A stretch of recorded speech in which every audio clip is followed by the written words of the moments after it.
Com certeza essa frase é familiar para muita gente. Política é coisa de idiota, né? É uma frase que a gente ouve por aí cheia de frustração, de cansaço. Mas e se o verdadeiro significado dessa frase tivesse perdido completamente com o tempo? É isso que a gente vai investigar agora. E olha, a descoberta pode ser bem surpreendente. Essa frase, ela resume bem um sentimento muito comum hoje em dia. Um desinteresse, às vezes até uma aversão à vida pública. É tipo não quero saber disso, tô fora. Só que aqui entra o ponto principal. E se a palavra-chave aí, a palavra idiota, tivesse sido, digamos, sequestrada ao longo da história?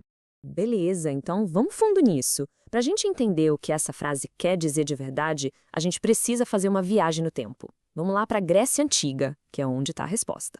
E aqui a gente entra na primeira parte da nossa investigação.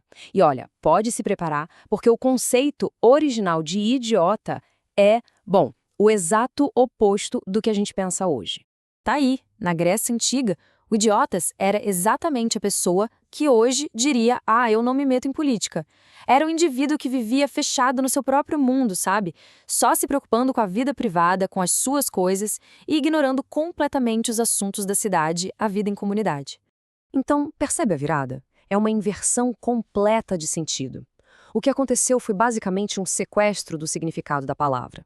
Lá na Grécia Antiga, o idiotes era quem fugia da política. Hoje, a gente usa a mesma palavra para quem se envolve com ela. É uma loucura, né? Ok, mas aí alguém pode pensar, peraí, mas focar na vida privada não é algo bom? Isso não é ser livre? E essa é uma ótima pergunta.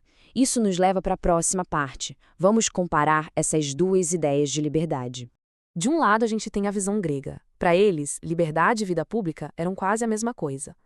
Uma pessoa só era livre de verdade se participasse das decisões da cidade. Do outro lado tem a nossa visão moderna. Liberdade, pra gente, é uma coisa super pessoal. É o direito de cada um fazer suas próprias escolhas. E a nossa sociedade moderna celebra isso. A gente tem uma variedade de escolhas que, nossa, seria impensável antigamente. Escolher a religião, o que vai comer, com quem vai se relacionar, o estilo de vida. Tudo isso a gente vê como uma grande conquista, um avanço. Certo, mas será que essa liberdade de escolha é tão absoluta assim? Ou será que, no fundo, existem umas forças invisíveis meio que nos empurrando para tomar certas decisões? Pois é.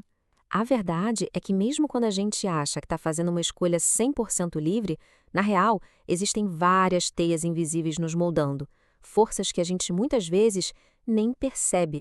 Pensa só, a indústria cultural, a publicidade massiva, a pressão pelo consumo, as pressões sociais, são forças gigantescas que vão criando padrões de comportamento. Elas acabam nos levando, de um jeito sutil ou nem tanto, a fazer escolhas que a gente acredita serem nossas, mas que talvez não sejam tão nossas assim.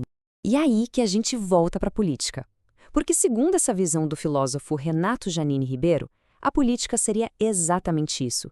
Uma ferramenta para a gente conseguir enxergar essas teias invisíveis que nos dominam e, quem sabe, tentar controlá-las.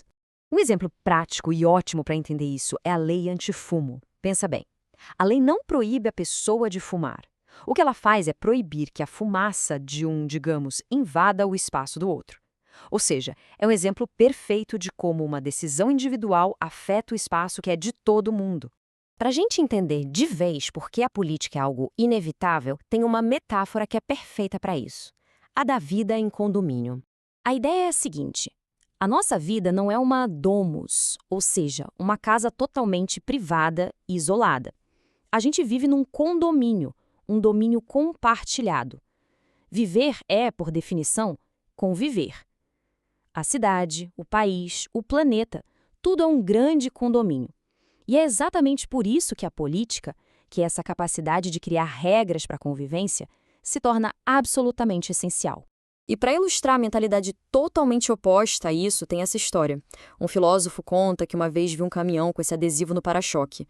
Essa lógica do dane-se, o caminhão é meu, é a encarnação perfeita da mentalidade do idiotes lá da Grécia Antiga. É aquela ideia de que eu faço o que eu quiser no meu espaço e não tô nem agir pro resto, mesmo que esse resto seja a estrada compartilhada por todo mundo. Bom, e com isso a gente chega na reta final da nossa reflexão. Se ser livre não é só fazer o que eu quero, quando eu quero, então, o que é a política afinal? A política, no fundo, não é só sobre partido, eleição, esse tipo de coisa. Na sua essência, Ela é a arte e a necessidade de gerenciar a nossa vida em comum. É sobre como a gente define as regras do jogo, as regras do nosso condomínio, para que todo mundo consiga viver junto. E aí, a gente volta para a frase lá do começo. Depois de resgatar esse significado original da palavra idiota, a pergunta que fica no ar é: hoje em dia, quando alguém diz não me envolvo com política, essa pessoa não estaria, na verdade, agindo exatamente como o idiotes da Grécia Antiga? Fica aí a reflexão.